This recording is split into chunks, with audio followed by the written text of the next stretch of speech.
El día de hoy vamos a titular este estudio bíblico Satanás y sus estrategias. Satanás y sus estrategias. En estos días donde vemos diferentes tipos de estrategias que hay para muchas cosas, pues también tenemos que reconocer que nuestro enemigo también tiene de estrategias. Cuando iniciamos entonces por ahí Romanos 8, verso 5, quisiera que tuvieran siempre sus Biblias allí, porque les voy a ir pidiendo que algunos de ustedes lean algunas porciones de la Biblia. Muchos cristianos no se dan cuenta que tienen un enemigo real. Y fíjense ustedes que digo cristianos, porque tal vez la persona que no es cristiana no ve a Satanás como un enemigo. Muchos se burlan incluso de Satanás y creen que él no les puede hacer nada porque ahora son cristianos. Pero se olvidan que Satanás tiene tres metas importantes que quiere llevar a cabo. Hace poco, bueno, hace ya algún tiempo atrás, estaba escuchando al doctor Stanley, que todos ustedes le conocen, que tiene su iglesia en Atlanta, Georgia, y él justamente en un estudio estaba compartiendo esto de estas tres metas, y coincido porque él dijo que una de las primeras metas de Satanás es alejarnos de Dios. Esta es una de las primeras metas que él tiene. Es decir, especialmente enfocado en nosotros como creyentes. Aunque nos hemos convertido a Cristo, pero quiere ver la manera de apartar a los hijos del Padre. En segundo lugar, es desviarnos del plan de Dios. Aunque estamos convertidos, pero el asunto es que hoy muchos creyentes están desviados del plan que Dios tiene. Entonces, esto ayuda al plan de Satanás. Quiere desviarnos, es como un cauce de agua que tiene que ir por cierto caudal y alguien abre con una pala una brecha por el costado. Y en tercer lugar, y creo que también esto es muy cierto, es el de dividirnos. El mismo Señor Jesús también nos enseñó esto, ¿verdad? Divide y triunfarás. Así que entonces, alejarnos de Dios, desviarnos del plan de Dios y dividirnos son tres metas importantes que nuestro enemigo tiene. Pero también hay cuatro cosas de las cuales nosotros no debemos de olvidar. En primer lugar, Satanás es real, no es un ser ficticio. Satanás quiere destruirnos y la Biblia nos lo advierte muchas veces. Satanás es mentiroso, esa es la realidad. Y en cuarto lugar, Satanás es un impostor. ¿Y saben qué es lo peor de esto? Que hace muy bien su trabajo, es un buen impostor. Así que teniendo en cuenta esto, tal vez alguien puede decir, yo no creo en la existencia del diablo. Imagínense cuando escuchamos a alguien, tal vez si usted escucha a un compañero de trabajo, un familiar, a quien sea, que dice, no, eso es otra mentira de ustedes los cristianos o alguien por ahí que se le ocurrió escribir del asunto. Pero imagínense a una persona que está caminando en la selva africana, todavía inexplorada, se interna en la parte más profunda y dice, yo no creo en los leones. Imagínense. Bueno, podrá decir que no cree en los leones, pero después del primer ataque vamos a ver qué es lo que nos dice, ¿verdad? ¿Por qué se atrevió a entrar ahí a la selva? Aunque vaya diciendo que no cree. Quisiera que podamos leer Romanos capítulo 8, verso 5. Muy bien. Vamos a pedirle, tal vez Renata, si nos ayuda. Romanos capítulo 8, verso 5. Vamos a leer este pasaje. Yo sé que las damas están estudiando el libro de Romanos. Aprovecho para invitarles mañana a las 5 de la tarde a seguir adelante con estos estudios. Romanos capítulo 8, versículo 5. Buenas noches, bendiciones. La palabra del Señor dice así: porque los que son de la carne piensan en las cosas de la carne, pero los que son del Espíritu en las cosas del Espíritu. Amén.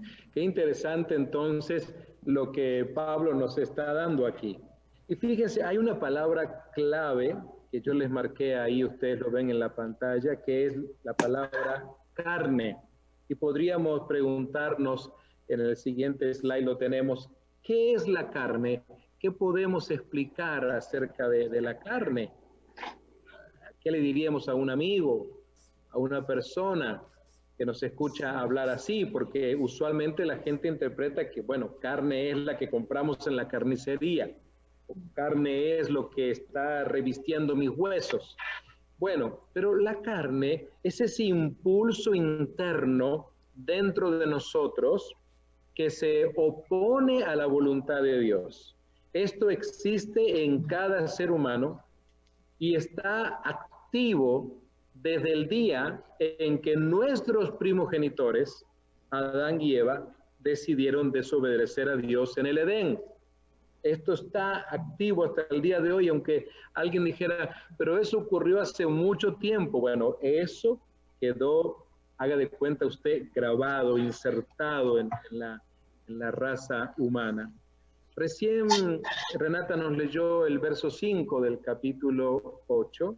Quisiera que mi hermana Paula nos pueda leer Romanos capítulo 8, pero lo que sigue, que es el verso 6 y 7 y 8, si es tan amable.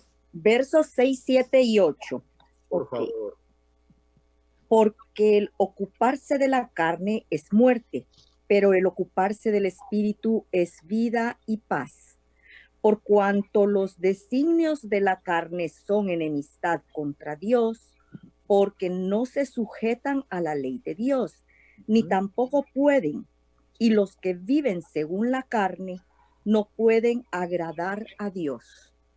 Muy bien, muchas gracias, hermana. Fíjense en ustedes, volviendo al primer verso que leyó nuestra hermana Paula, el verso 6, y yo les marqué también ahí, porque el ocuparse de la carne, esto está en relación directa con nuestra manera de pensar, es decir, con el ejercicio de la mente.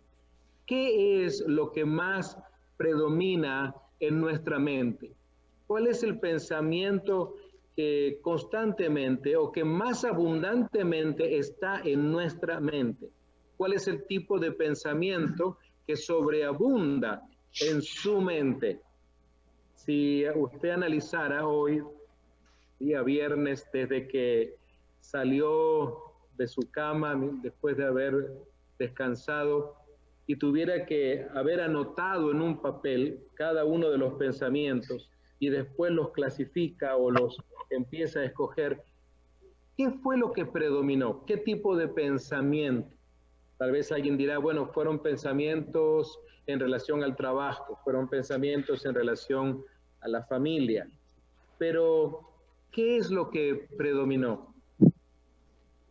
¿Cuál es el tipo de pensamientos que sobreabundó en mi mente el día de hoy?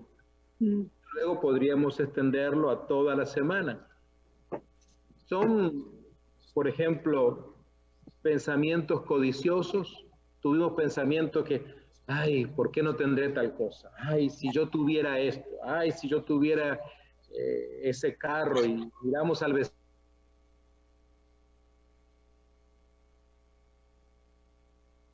Y uno dice, en tiempo de pandemia, mi vecino, miren qué carrazo se compró.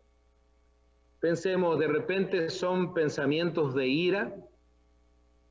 Tú dices, no, pero fueron del trabajo. Sí, pero tal vez te airaste por algo que sucedió con un compañero, con una compañera, o tal vez ahí en la familia, en el matrimonio, tal vez con los hijos.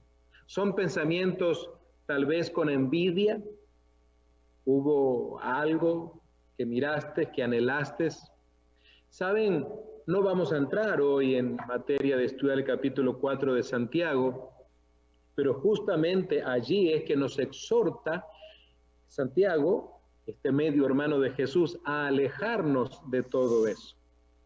Ahora, déjenme hacerles algunas preguntas en este estudio bíblico que estamos teniendo.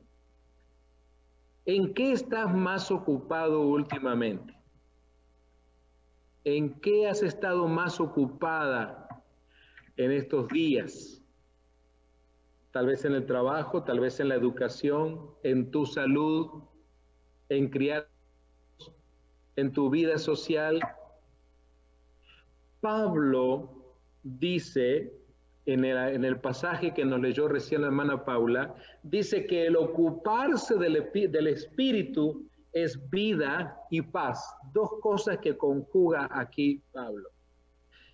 En el verso 7 dice, por cuanto los designios de la carne son enemistad contra Dios, porque no se sujetan a la ley de Dios, ni tampoco pueden. En realidad, por más que quisieran, no podrían sujetarse a la ley de Dios, porque por naturaleza sucede así, porque son designios de la carne y no de Dios.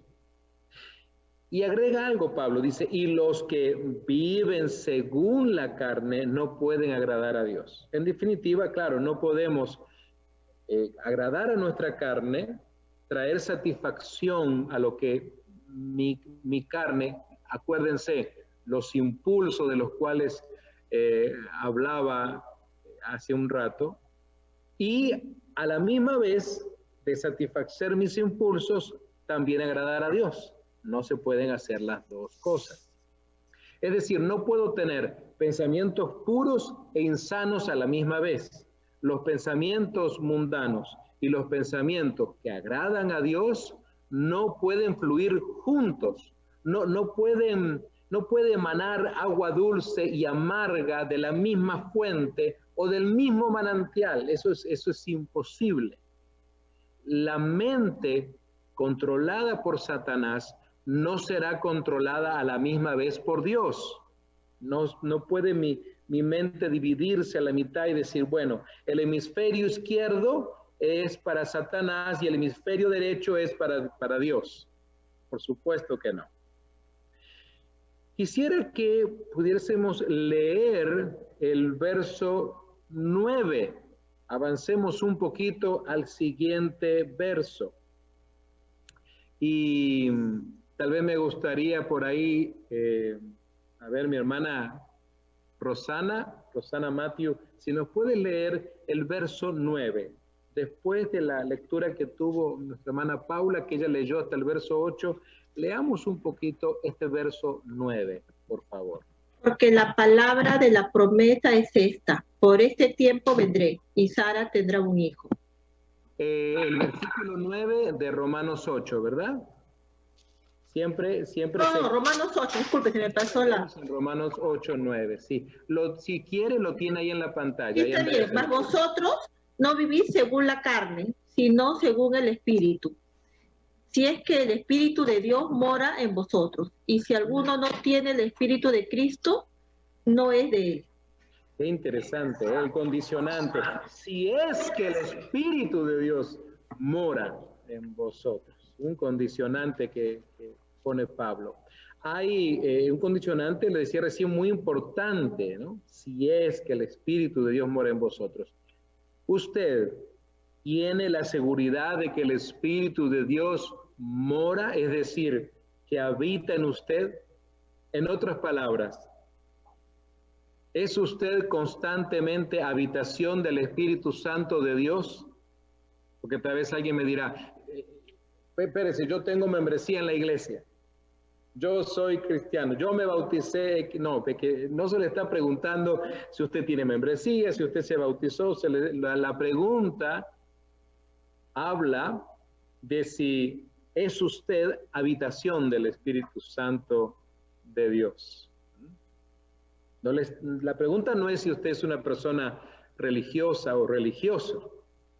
Por ejemplo, para que podamos entender esto, quiero llevarles a 2 de Corintios, capítulo 4, versos 3 al 4. 2 de Corintios, capítulo 4, versos 3 al 4. Usted lo puede leer allí en la pantalla. Dice Pablo, pero si nuestro evangelio está aún encubierto, entre los que se pierden está encubierto, para aquellos que no conocen de Cristo. Y el verso 4 dice, en los cuales el Dios de este siglo, noten ustedes que habla de un Dios con minúscula, se está refiriendo al enemigo, porque estamos hablando de las estrategias de Satanás. En los cuales el Dios de este siglo, repito, Satanás, ¿qué es lo que hace? Dice Pablo, cegó el entendimiento de los incrédulos. Fíjese usted, fíjese la labor que tiene justamente. Hemos escuchado a muchas personas decir, ay, la verdad que yo no sé qué me pasaba, estaba ciego, estaba ciega, no sé por qué yo no podía ver, por qué no podía entender. ¿Y para qué es esto? Bueno, Pablo dice, para que no les resplandezca la luz del evangelio de la gloria de Cristo. Esa es una de las estrategias de Satanás, que no llegue esa iluminación de parte de las buenas nuevas de salvación, el cual es, dice Pablo, la imagen de Dios, ¿sí? Ese imago Dei, de cual se habla en la lengua latina. Satanás, recordemos esto, engañó a Adán y a Eva, mostrándoles lo único que no tenían. Ese es el asunto. No les mostró todo lo que tenían, porque era mucho, sino que tuvo que acudir en su estrategia a decirle, miren, hay algo que ustedes no tienen. No tenían, ¿qué cosa no tenían? ¿Qué era lo único, si pensáramos en este estudio, qué era lo único que Adán y Eva no tenían? No me vaya a decir usted un Alfa Romeo o un Ferrari, ¿verdad? Porque no se trata de eso. Ellos no tenían el permiso de Dios para comer del árbol del bien y del mal. De eso se trata. No tenían esa autorización, ese permiso. Por ahí fue Satanás. Esa fue la estrategia entonces de Satanás. Al estar hablando de las estrategias de Satanás, debo decirle que nuestro enemigo lo que pretende es mostrarle a usted lo que usted no tiene, como si realmente usted lo necesitara. Ese es el asunto. Y de esta manera, él logrará apartarle a usted del plan de Dios, ¿se acuerda que hablamos de esto al principio? Y desviarle del camino correcto. En algunas oportunidades veo que algunos anuncios publicitarios pretenden vendernos algunos productos diciéndonos que nosotros realmente necesitamos comprar ese producto para poder vivir mejor o para ser más felices. ¿Cuándo fue la última vez que usted compró algo creyendo que realmente lo necesitaba, pero luego se dio cuenta de que no era así? Miren, hermanos y hermanas, Satanás continúa utilizando las mismas tácticas que usó en el huerto del Edén. Así que tengamos cuidado. Satanás es muy astuto y puede engañarnos todavía, puede engañarle si usted se lo permite. Recuerde que nuestro enemigo quiere que usted se enfoque en algo que usted no tiene y que no ponga atención en todo lo que sí tiene y que se lo ha dado Dios. Y no necesariamente me refiero a que usted vaya ahora al garage a ver todo lo que hay allí. Estamos hablando de lo que tienes, que no necesariamente es algo material. Satanás quiere que usted se descarrile y para eso debe distraerle a usted con algo. Satanás sabe en qué área de su vida usted es vulnerable y allí le va a atacar. Él no es omnisciente, claro que no, pero sí se da cuenta al observarle dónde está su vulnerabilidad. Por ejemplo, como lo hace un boxeador, que sabe en dónde le debe golpear a su contrincante. Lo estuvo estudiando, estuvo viendo videos de otras peleas que el contrincante tuvo y se da cuenta dónde tiene que darle, en qué parte, a la derecha, a la izquierda. Quiero pedirles que abran sus Biblias ahora. Bueno, yo sé que las tienen abiertas, pero vayamos ahora a Mateo capítulo 4. Mateo capítulo 4, a partir del verso 1. Fíjense en ustedes que Satanás, en el proceso de ayuno de Jesús, lo tentó 3 veces, sabiendo que Jesús estaba en ayuno. Vamos a leer Mateo capítulo 4, verso 1 al 11. Yo les voy a leer esto, ustedes vean allí el slide. Fíjense en que dice, entonces Jesús fue llevado por el Espíritu al desierto, esto fue después de su bautismo, para ser tentado por el diablo. Había un propósito que iba a suceder en ese encuentro, en esas arenas del desierto. Y después de haber ayunado 40 días y 40 noches, tuvo hambre. Eso nos habla de la naturaleza del Señor Jesús, esa naturaleza humana. Y vino a él el tentador, o sea, Satanás, y le dijo, miren ustedes los condicionantes que usaba Satanás, las estrategias. Si eres el Hijo de Dios, di que estas piedras se conviertan en pan. El Señor Jesús respondió y dijo, escrito está, no solo de pan vivirá el hombre, sino de toda palabra que sale de la boca de Dios. Entonces, según el verso 5, el diablo le llevó a la santa ciudad y le puso sobre el pináculo del templo, en la parte más alta, y le dijo, otra vez, observen ustedes el estilo de preguntar, si eres el Hijo de Dios, échate abajo, porque escrito está, noten ustedes, Satanás conoce la Escritura y le cita esta porción de la palabra y le dice, a sus ángeles mandará acerca de ti. Qué interesante. Y en sus manos te sostendrán. Así que conoce el Salmo, para que no tropieces con tu pie en piedra. Y Jesús entonces le responde y le dice, no tentarás al Señor tu Dios, no tentarás al Señor tu Dios. Le respondió con la palabra, pero con la palabra de Dios intencional, bien utilizada. Satanás estaba utilizando esa porción, sí, del Salmo, pero con su estrategia de alguna manera hacer caer al Señor. Noten ustedes el verso 8. Otra vez, ya esta es la tercera vez, le llevó el diablo a un monte muy alto y le mostró todos los reinos. ¿Qué reinos le mostró? ¿Los reinos celestiales? No, él no podía hacer eso. Los reinos del mundo, porque al fin y al cabo, él era rey de este mundo. Todos los reinos del mundo y la gloria de ellos. Cuando hablamos del mundo, no hablamos del planeta, estamos hablando de esa mundanalidad que vivía la raza humana, con todo su pecado. Y le dijo entonces el Señor Jesús, le dijo Satanás, todo esto te daré. Noten ustedes la arrogancia con la que Satanás está hablando. Si postrado me adorares. Noten ustedes dónde lo quería Satanás ver al Señor Jesús, al Hijo de Dios. Entonces el Señor Jesús, con esa fuerza del Espíritu, le dijo, vete, Satanás, porque escrito está, al Señor tu Dios adorarás y a Él solo servirás. Entonces el verso 11 nos dice Mateo, que el diablo en ese momento le dejó, abandonó la contienda, abandonó la batalla.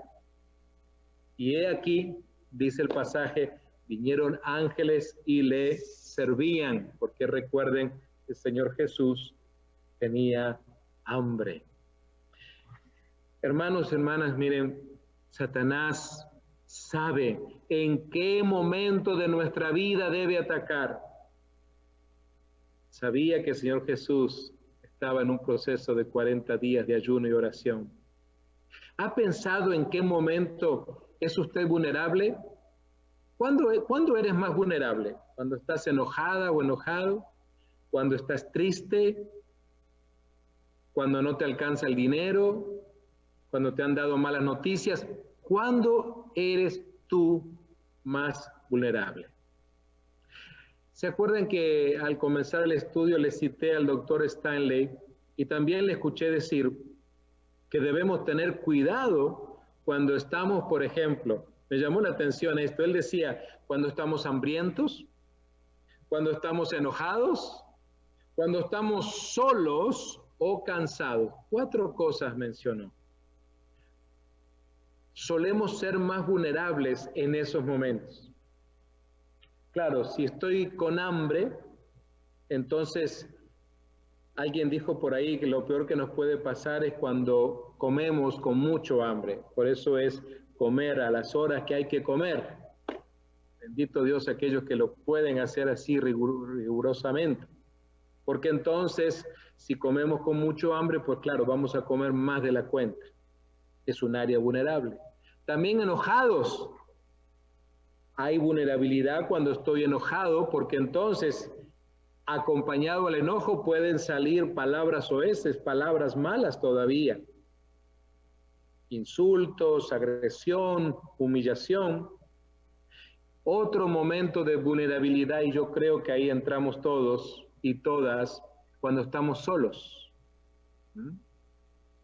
Yo sé que hay personas que dicen, ay, que yo hay momentos que quiero estar sola. Quiero estar solo, quiero pensar, entiendo eso, y es necesario a veces, pero recordemos que la señora Soledad no es una muy buena amiga para tenerla a nuestro lado por mucho rato.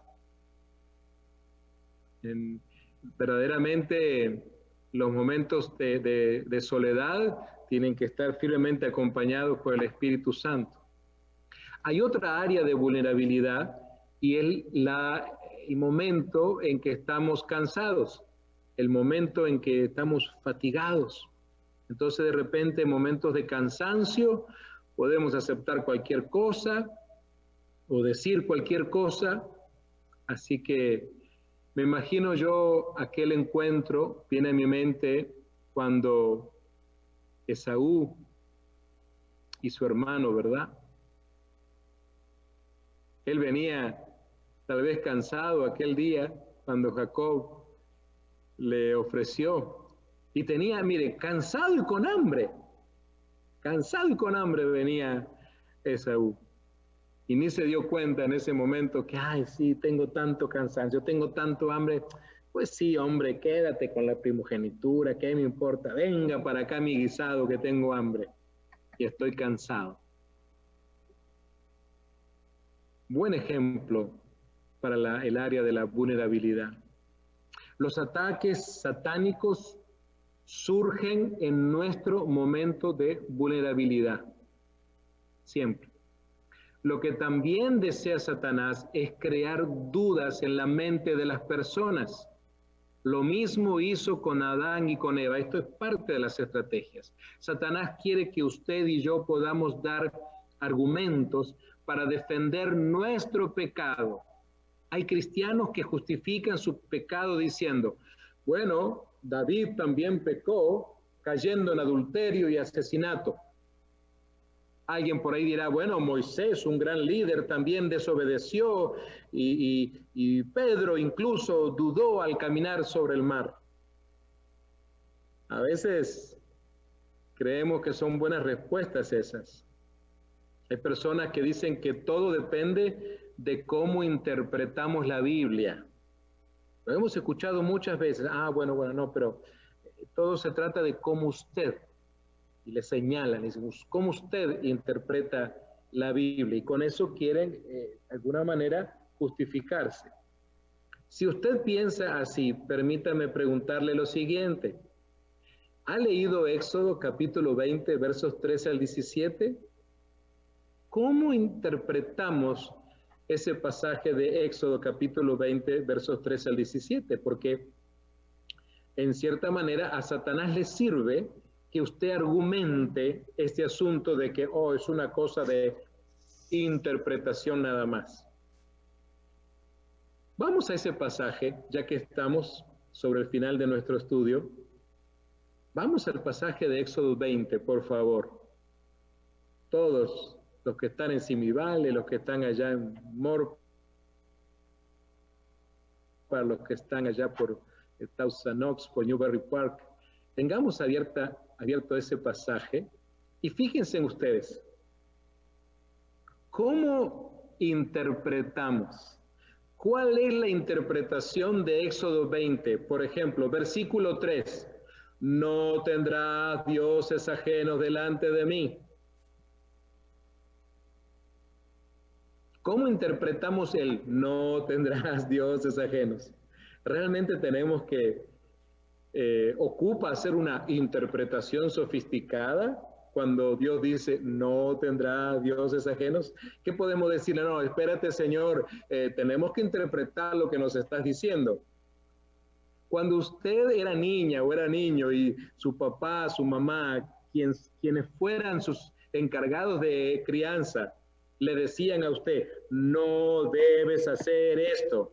Usted le decía, no, espérate, voy a ver si hago una interpretación de lo que me está diciendo. Usted sabe que no le iba bien si decía eso, ¿verdad? El versículo 4, ¿cuál es la interpretación que le vamos a dar cuando Dios dice, no te harás imagen ni ninguna semejanza de lo que está arriba en el cielo, ni abajo en la tierra, ni en las aguas debajo de la tierra? Porque yo he escuchado a muchas personas, sabemos de la iglesia tradicional, que nos dicen, bueno, ustedes los cristianos evangélicos protestantes, es que es la forma en que ustedes interpretan. Yo le digo, discúlpeme, pero ¿cómo usted interpreta cuando Dios dice, no te harás imagen? Ese no, ¿cómo usted lo combate en realidad? Hay que hacer una reinterpretación del no te harás imagen. Y versículo 5, imagínense ustedes, todavía si el versículo 4 no le fue bien, y estamos aquí en el decálogo de Dios, no te inclinarás a ellas, ni las honrarás, dice Dios, porque yo soy Jehová tu Dios, fuerte, celoso, que visito la maldad de los padres sobre los hijos, hasta la tercera y cuarta generación de los que me aborrecen, y hago misericordia a millares, a los que me aman y guardan mis mandamientos. Verdaderamente ocupa una interpretación sofisticada, teológica, filosófica, cuando Dios dice, no te inclinarás a ellas. Avancemos un poquito al verso 7 entonces, a nuestros amigos que todavía hablan de esa manera acerca de que hay que interpretar entonces, o que estamos teniendo un problema de interpretación. ¿Cómo interpreta usted cuando Dios dice en el verso 7, no tomarás el nombre de Jehová tu Dios en vano? ¿Debo interpretar eso en realidad? Yo creo que es muy claro, porque no dará por inocente Jehová al que tomare su nombre en vano. Verso 8, acuérdate del día de reposo para santificarlo. 6 días trabajarás y harás toda tu obra, mas el séptimo día es reposo para Jehová tu Dios. No hagas en él obra alguna. Tú, ni tu hijo, ni tu hija, ni tu siervo, ni tu criada, ni tu bestia, ni tu extranjero que está dentro de tus puertas. ¿Por qué? Bueno, porque en 6 días hizo Jehová los cielos y la tierra, el mar y todas las cosas que en ellos hay, y reposó en el séptimo día. Por tanto, Jehová bendijo el día de reposo y lo santificó.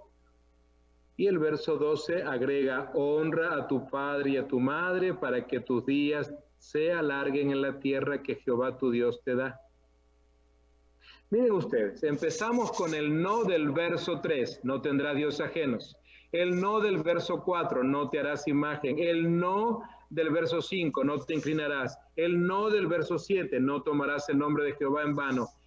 Verso 13 dice, no matarás.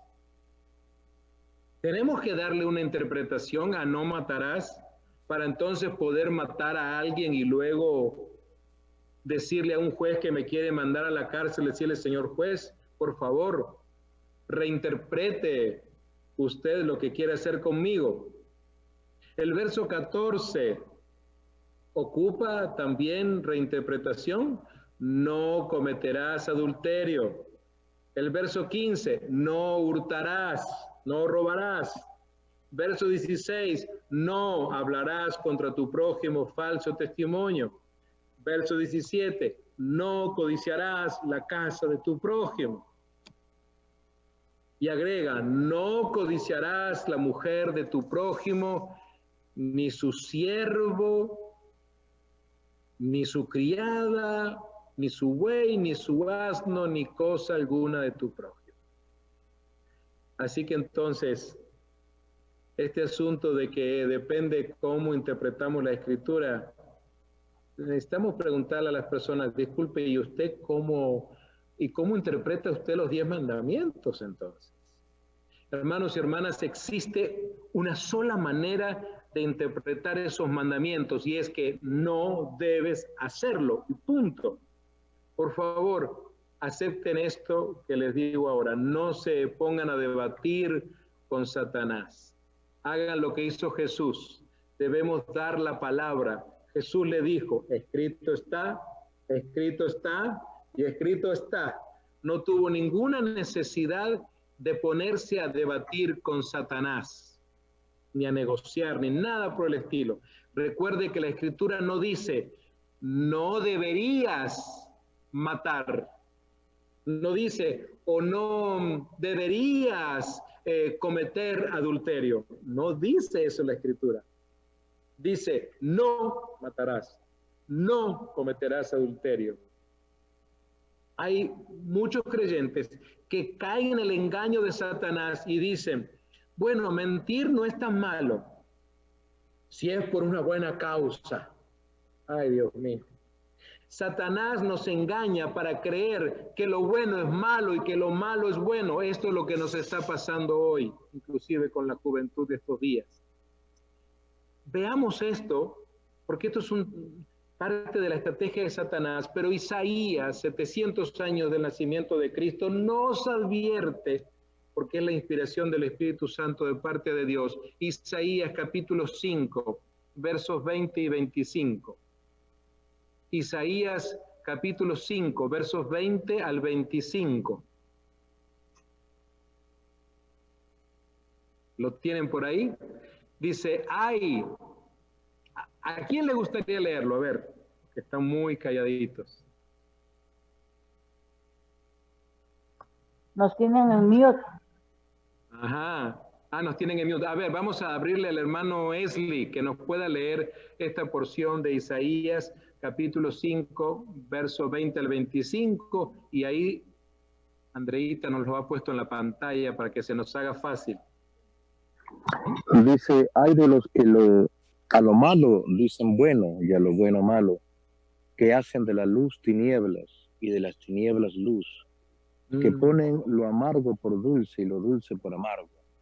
Hay de los sabios en sus propios ojos y de los que son prudentes delante de sí mismos. Hay de los que son valientes para beber vino y hombres fuertes para mezclar bebida, los que justifican al impío mediante cohecho y al justo quitan su derecho. Por tanto, como la lengua del fuego consume el rastrojo y la llama devora la paja, así será su raíz como podredumbre y su flor se desvanecerá como polvo, porque desecharon la ley de Jehová de los ejércitos y abominaron la palabra del Santo de Israel. Amados, gracias Esli. Satanás es muy astuto para decirle a nuestros hijos que eso es lo que piensan tus padres acerca de la Biblia, pero la Biblia es un libro muy viejo y tus padres también. Esa es la estrategia de Satanás. No le hagas caso, les dice Satanás. Eso fue verdad hace mucho tiempo, les dice, pero ahora eso ya no corre, es un asunto religioso. Satanás quiere que la gente de este tiempo piense que es un mero asunto de religión. Amados, sabemos que no es así. Podemos concluir en esto. Satanás quiere que por lo menos usted empiece dudando, por lo menos en un verso bíblico. Es como permitirle meter el pie en nuestra vida. ¿Se acuerda de, no sé, tal vez alguna vez alguien que haya llegado a su casa, que quería algo, de repente usted dijo, no te voy a dejar entrar, o no estoy interesado en comprar lo que usted vende, etcétera? Y mientras seguía hablando para convencerle, estas personas astutamente metían el pie para que usted entonces no pudiera cerrar la puerta. Eso es lo que Satanás quiere hacer en nuestras vidas, en la vida de nuestros hijos. Quiere justamente meter el pie de alguna manera para que no podamos echarlo fuera. Es importante estar alertas. La palabra que acabamos de leer tiene que llevarnos a meditar en esto. En medio de esta pandemia, en medio de tantas cosas que hoy escuchamos, de tantas cosas que se nos dicen, tenemos que tener en cuenta qué es lo que Dios está diciendo, por sobre todas las cosas. Les animo entonces para que seamos sensibles a identificar las estrategias de Satanás en nuestras vidas. Vamos a hacer una oración en este momento y luego a pedirle a nuestro hermano Frank y Cecilia que nos ayuden para tener un canto de alabanza para terminar nuestro estudio el día de hoy. Padre amado, te alabamos, te glorificamos. Te damos gracias por la oportunidad que nos das de hacer este estudio bíblico, identificando las estrategias de Satanás para pretender engañarnos, para pretender, Señor, separarnos de ti, dividirnos, apartarnos del plan que tú tienes para nuestras vidas. Oh Padre amado, clamamos, Señor, por nuestra generación, la presente y la futura, por nuestros hijos, por nuestros nietos. Señor del cielo, les traemos delante del trono de tu gracia. Clamamos, Señor, que ellos no puedan ser engañados, que se despierte en ellos un espíritu, un deseo profundo de buscarte con todo su corazón. Oh Padre, queremos ahora terminar este estudio alabando y glorificando tu nombre. Dedicamos este canto a ti. Te damos gracias por cada una de nuestras hermanas y de nuestros hermanos que ha estado participando en este momento. Gracias también por la vida de Frank y de Cecilia, que nos dirigen alabanza en este momento. En el nombre de Cristo Jesús. Amén. Amén.